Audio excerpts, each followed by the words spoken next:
Greetings, ladies and gentlemen. Today is August 25th. Baltimore gives Samuel Basallo a bag. Raleigh continues history and more. Let's talk about it.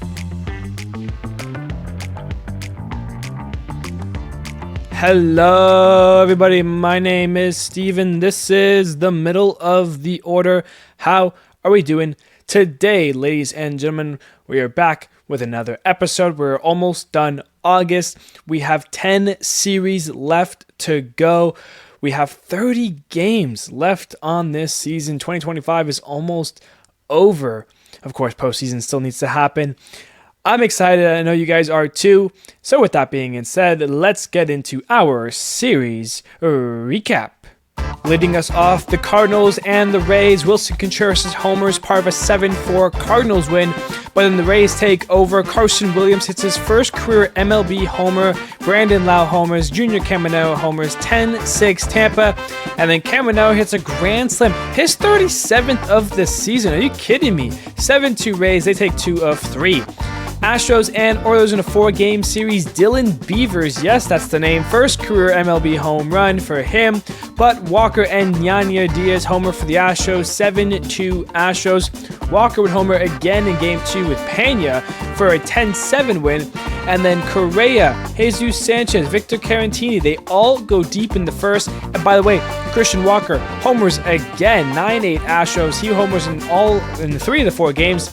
The 4th game, he doesn't homer, and they lose. Gunnar homers for Baltimore. Luis Vasquez, first career MLB home run for the O's as well. 3-2 as they salvage the series, taking the last game of the 4-game set here.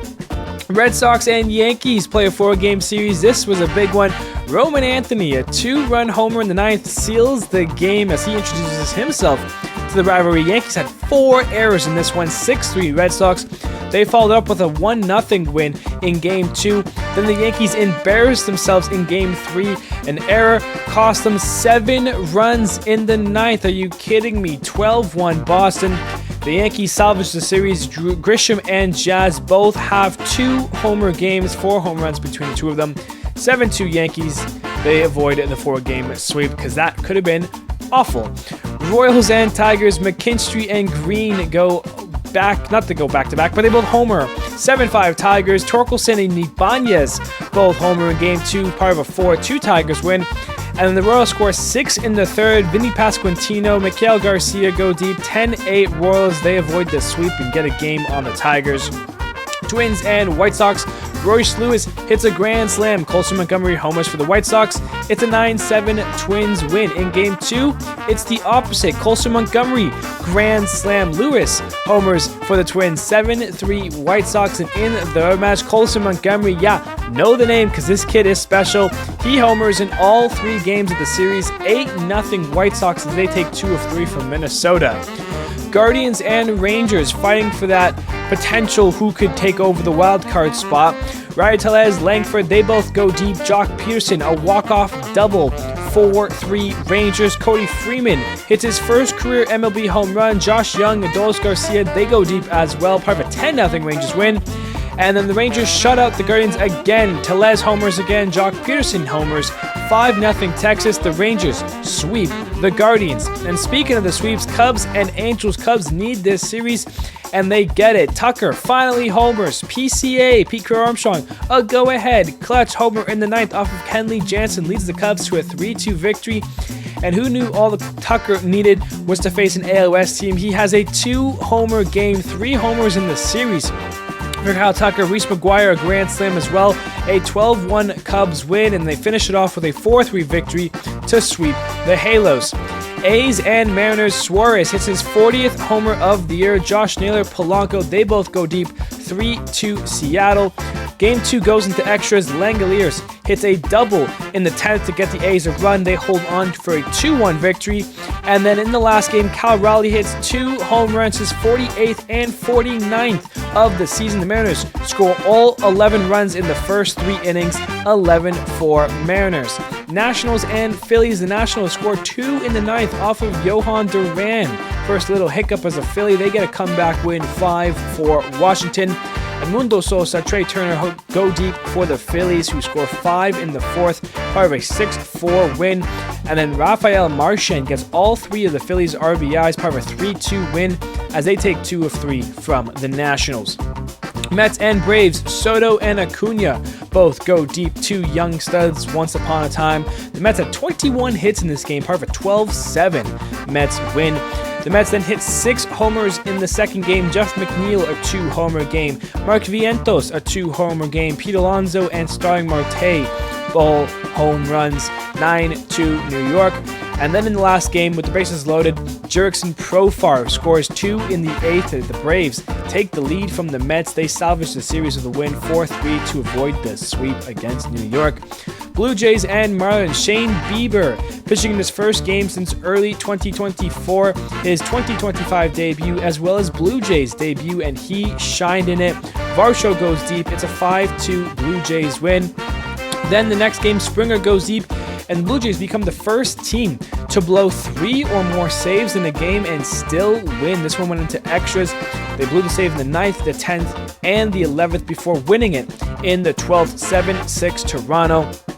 But Miami comes back. Eric Wagman, a home run, and a bases-clearing triple for Jacob Marcy, part of a 5-3 Marlins win to avoid the sweep.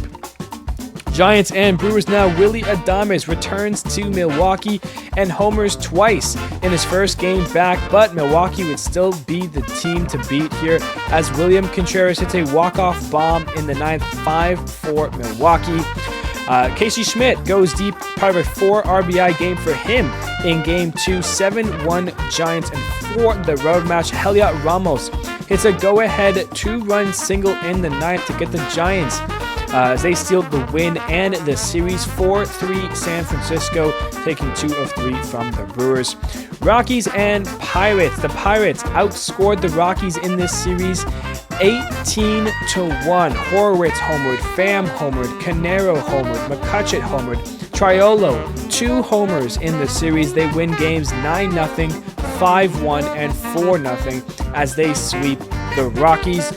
Reds and D-backs. Lourdes Gurriel Jr. hits the walk-off single in the 11th to get the D-backs a 6-5 win. He would then homer in Game 2, as well as Perdomo and Blaze Alexander, part of a 10-1 D-backs win. The Reds desperately needed to get this last game. Noelvi Marte, a Little League inside the park home run. Spencer Steer goes deep as the Reds scored 5 in the 8th to take the lead and get some insurance. 6-1 Cincinnati. They avoid the sweep against the D-backs there. And lastly, Dodgers and Padres. Alex Freeland, first career MLB home run. The Padres score 2 in the 4th to take a 2-1 victory. Padres would score 3 in the 4th. In the second game, Alex Freeland homers again, his second career homer. 5-1 Padres. They're looking to get the sweep, but they cannot find it. Freddie Freeman, a 2-homer game. Dalton Rushing, a home run. Ohtani goes deep for good measure. 8-2 Dodgers. They avoid the sweep, get a game back, and they are tied with the Padres atop the NL West. All right, now game of the weekend. We're going to Detroit for the last game between the Royals and Tigers. Bottom of the second, Riley Green hits his second homer of this series, his 31st on the year to get the scoring started. 1-0 Detroit, but top of the third, the Royals come back hard. Mike Yastrzemski, an RBI double. Bobby Witt gets an RBI single. Vinny Pasquantino, a 2-run homer, his 28th of the season. Then Salvador Perez, an RBI double. Adam Frazier, an RBI double. The Royals score 6 in the third to take a 6-1 lead and are feeling good about this one. Bottom fourth, though, with the bases loaded, Jemiah Jones, a bases clearing double, puts Detroit back in it 6-4. And then in the bottom of the fifth, Wencel Perez, his 11th homer of the season, has Detroit within 1. It's 6-5. And then still in the inning, Dylan Dingler gets an RBI double to tie the game up. And then Zach McKinstry, an RBI single. Detroit now leads it 7-6 after being down 5. But in the top of the sixth, here comes the Royals once again. Kyle Isbell gets a 2-run single to get Kansas City back in the lead, and then a wild pitch from Tyler Holton allows Kyle Isbell to score to make it 9-7. Top 7, Miguel Garcia, his 13th homer of the year, puts the Royals up 3.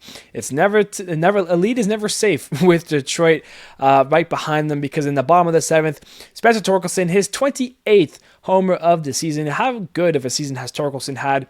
Puts Detroit within 2, 10-8, but that would be all the scoring in this one. Kansas City blows a 5-run lead, but still gets the win. They hold on and beat the Tigers 10-8 to get a game and avoid the sweep for your game of the weekend. Let's get into the baseball news here. And as I hinted in the last episode, division realignment and expansion could be on the rise. Mentioned that Rob Manfred mentioned this in the Little League World Classic game, and I want to give my take on it. So what I have for you here is what I think would be would be fun for MLB to do here. Of course, with a division realignment, you first need to expand. Plenty of teams are being talked about. Teams like Portland, Montreal, Charlotte. I think San Antonio is one of them.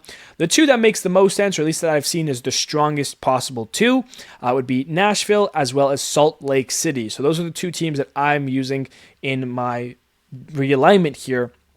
And a lot of the division realignments that I've seen floating around have done 4 divisions in a league. And, similar to the NFL. And why I think it's good, I like it, I don't hate it. I kind of like using the NHL format of having a league, 2 divisions with 8 teams in it. So that's what I've done here. I don't have any names for divisions, but who cares?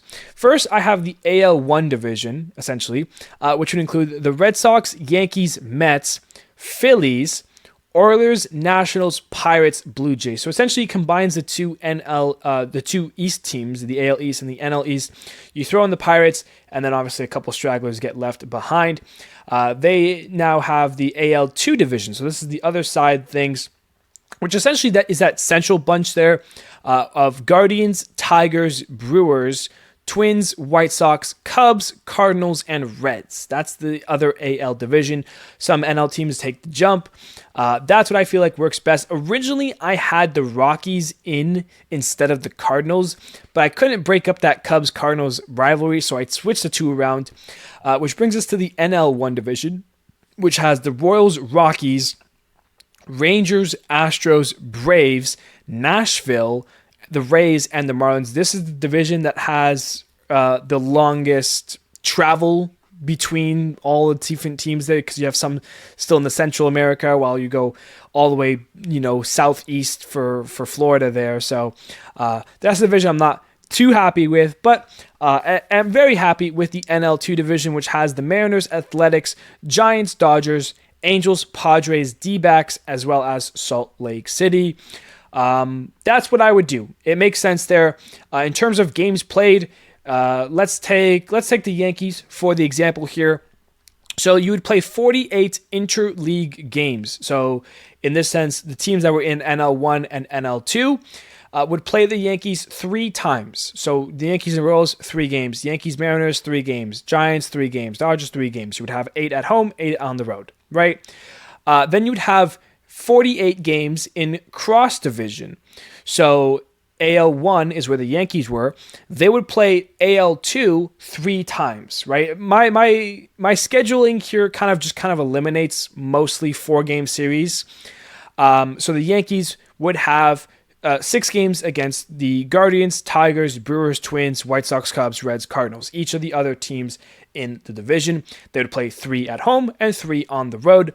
And then that leaves you with 66 games for your division to be broken up in any which way. So 66 games divided by 7 teams. So the Red Sox, Mets, Phillies, O's, Nats, Pirates, Blue Jays.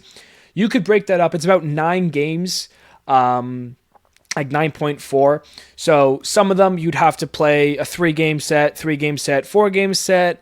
Like, it's not perfect. It's definitely not perfect, because when you add 2 teams, I'm taking away essentially division games, which is what some teams are complaining about. I understand the complaining about, you want to face your division more. I kind of still like at least playing every team once. So if there's a workaround where we would have that, where you could still play your division majority of the time while still playing each team at least once. I think that would be the ideal kind of thing to do there. But yeah, that's my plan. That's my division and realignment. We'll see what MLB cooks up in the next couple of years here, but MLB will definitely be changing, in a few years here. Moving on here, big dumper. Cal Raleigh continues his historic season. He hits his 48th and 49th homer of the season yesterday against the A's. He first tied Salvador Perez for the single season most home runs by a catcher at 48 that Salvador hit in 2021, and then hit his second of the game, which put him at 49, which surpasses Salvador Perez. He is now one homer away from becoming the first primarily catcher to hit 50 home runs in a season. And by the way, we're still in August. There's still 30 games left. Can Cal get to 60?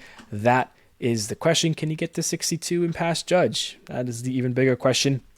Moving on here, the O's are extending Samuel Basallo. They called the kid up, the young one, to make his MLB debut. That was about a week ago. They said, you know what?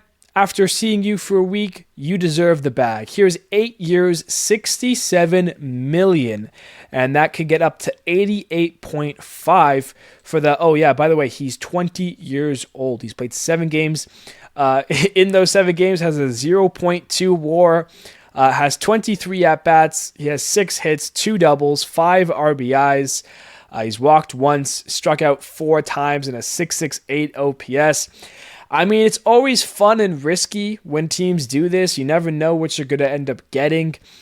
We've seen it work poorly for some teams. We've seen it work beautifully for other teams. Remember Acuna? Acuna is one of the great players in our game, and he's on one of the most team-friendly deals in history because the Braves believed in his talents and it worked out really well. Then you have the Tampa Bay Rays who, signed Wander Franco. So, I mean, it works 2 ways. So, congrats to Samuel Basallo. Hey, way to, be that top prospect. It kind of stings for Adley because then it's like, okay, well, you just signed this guy and he's a catcher / DH. He's basically catcher or DH. So, as long as you have Adley, you're just paying $68 million for a designated hitter who's 20 years old, who you don't know how he's actually going to adjust to the major league level.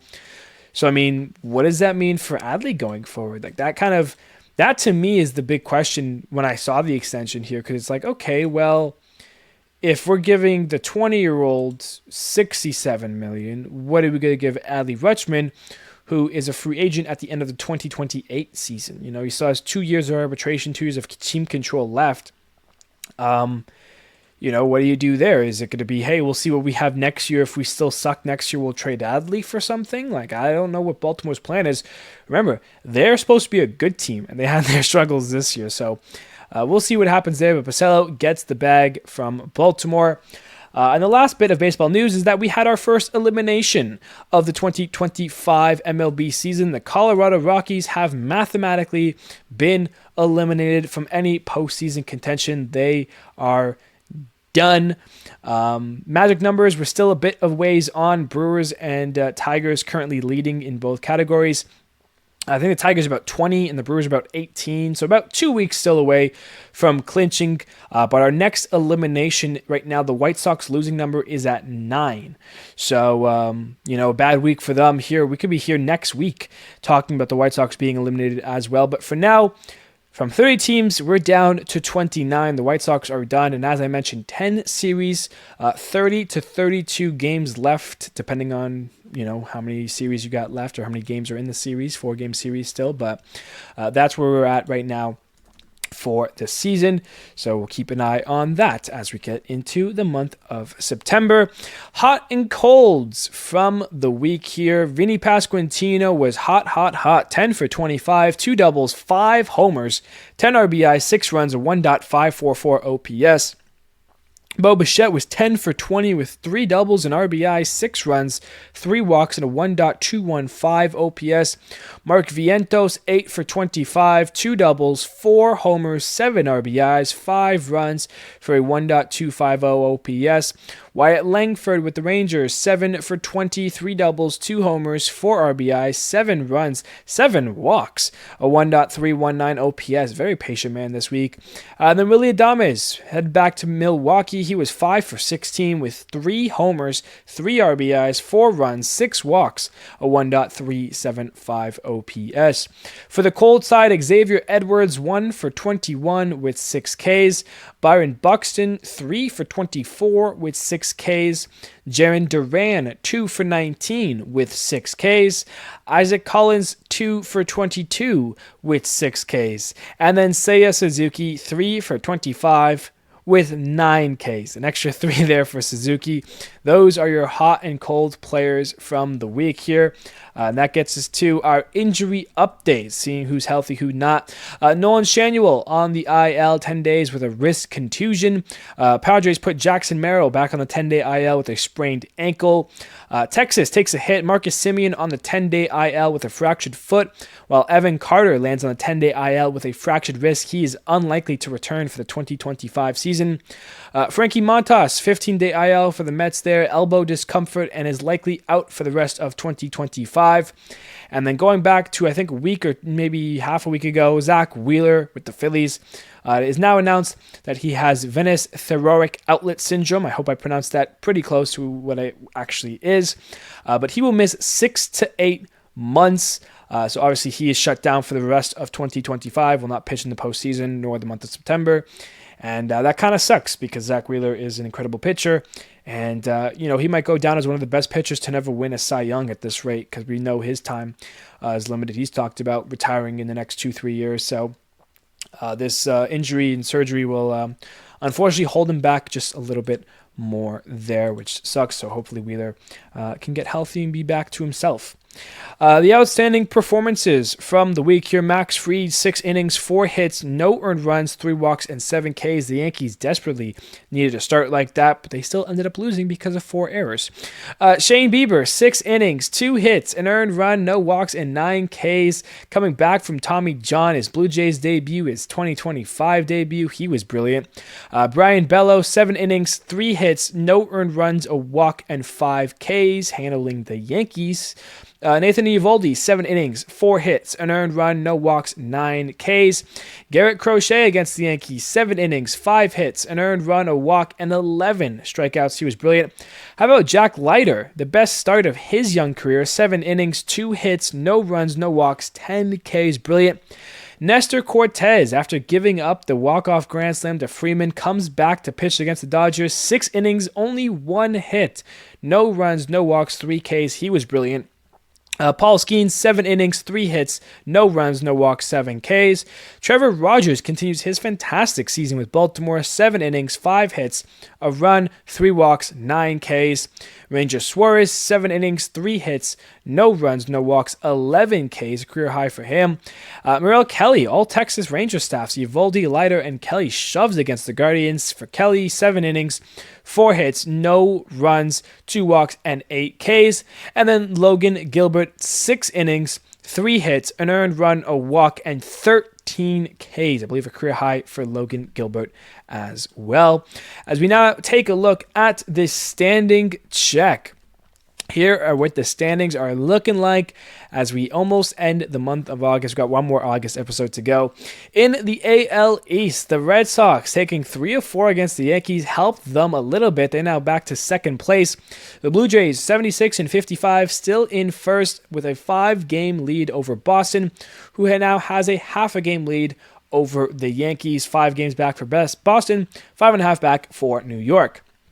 Tigers and Royals now in the AL Central. The Tigers staying hot, 8-2 in their last 10. Kansas City 7-3 in their last 10, doing everything they can to stay close. Still find themselves 10.5 games back. Unless Detroit kind of falls off again here in the month of September and the Royals get hot, it looks like the Tigers will hold on to that Central Division there. In the AL West, Astros and Mariners keep battling back and forth, 72-59 for Houston and 70-61 for Seattle. It's a 2-game difference. Forgot to mention that the Tigers are 78-54. They're the best team in the AL, by the way.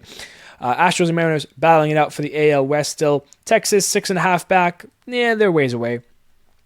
In the NL East, the Phillies and the Mets right now, 76-54 for the Phillies, a 7-game lead over the Mets, 69-61. If the Mets have any chance to take on the division, they're going to need a big series against them this week. Little spoiler there. But yeah, Mets and Phillies, 7-game difference, a little bit a ways away. Brewers and Cubs. The Cubs are staying hot right now, 8-2 in their last 10 on a 3-game winning streak. The Brewers, 4-6. They're playing a little bit of 500 baseball after that series against them. Still the best team in baseball, though, 81-50, 21 games, 21, 60, 70, 31. Damn, 31 games over 500. Incredible stuff there from the Brewers. The Cubs, 76-55. They're 5 games back. You know, when they play each other, they were 8. Now we're 5. You know, Brewers are slumping a little. Not slumping, but they're just, you know, playing to normal baseball standards, while the Cubs are playing a little bit above. 5 games is not that much, but hey, we got time. And then in the NL West, Padres, they got swept by the Dodgers last weekend. This weekend, they take 2 of 3. The Dodgers own them this season overall, though. However, we find themselves both 74-57, tied for the NL West. That is where we stand in the division. For the wild card, Boston, a game up on the line. Yankees, half a game up on the line. Mariners on the line. Those are the current 3 teams holding the wild card down. Royals, 3 games back of Seattle. Texas, 4.5. Cleveland, 2-8 in their last 10, a 5-game losing streak, 5 games out. They are slumping away from the wild card, half a game under 500 now. On the NL side, the Cubs, 6.5 up on the line. Dodgers/Padres, 4.5. Whoever wins the division, the team gets second. Mets currently at the line, 69-61. They hold that third wild card. From Cincinnati, who is 1.5 games back still, they keep staying with the Mets here. None of them are able to break away from each other. Diamondbacks, 5.5 game back, so it really is Cincinnati versus the world. And that is your series, your standings check. And now we'll take a look at the upcoming series for the week here. There's some good baseball to be had. Nationals at Yankees, Red Sox at Orioles, Twins at Blue Jays, Rays at Guardians, Royals at White Sox, Tigers at A's, Rockies at Astros, Padres at Mariners. That's a fun one. Angels at Rangers, Braves at Marlins, Phillies at Mets. That's the big one. Pirates at Cardinals, D-backs at Brewers, Reds at Dodgers. That one could also be pretty fun. And then the Cubs and the Giants is how we round up the week here. Which now brings us to our series highlight. And I know 7 games is a lot, but nothing is better than the division matchup between the Phillies and the Mets in New York. This is your series highlight for the week here. The first and second seeds in the NL East. The Mets, 7 games back of the Phillies and have a 1.5 game lead over the Reds for the final wild card spot. If the Mets sweep, that 7-game lead goes to 4. If the Phillies sweep, that 7-game lead goes to 10. If they end up taking 2 of 3, it would either be an 8-game lead or a 6-game lead, depending on who gets that extra game. So there is some stake here. If the Mets can sweep, that would be huge. Game 1 today, Christopher Sanchez on the mound for Phillies, 11-4 record with a 2.46 ERA. He's been brilliant. He'll go up against Kodai Senga with a 7-5 record and a 2.58 ERA. He's been pretty good as well. For Game 2, Jesus Luzardo, 12-6 on the season, a 4.10 ERA. He had that 1 month where he was really bad. That ERA got extremely bloated, and he's been working to get it down ever since.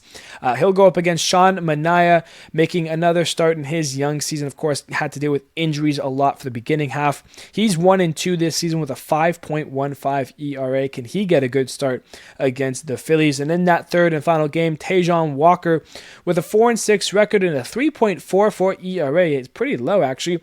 He'll go up against the rookie Nolan McLean's. Made 2 starts. He's 2-0 in those starts with a 1.46 ERA. He's been brilliant, but this will be his biggest challenge in his 3rd career start. That's your series highlight, ladies and gentlemen, and that is also your episode. I appreciate you all for tuning on in. Thank you, everybody, so much for listening. And we got one more episode in August here before September. Clinching is happening soon. Eliminations have started, but more will continue. And a lot more 10 series, 30 to 32 games. Stay tuned for them all. I appreciate you all. Thank you, everybody, so much. And I will see you on Friday.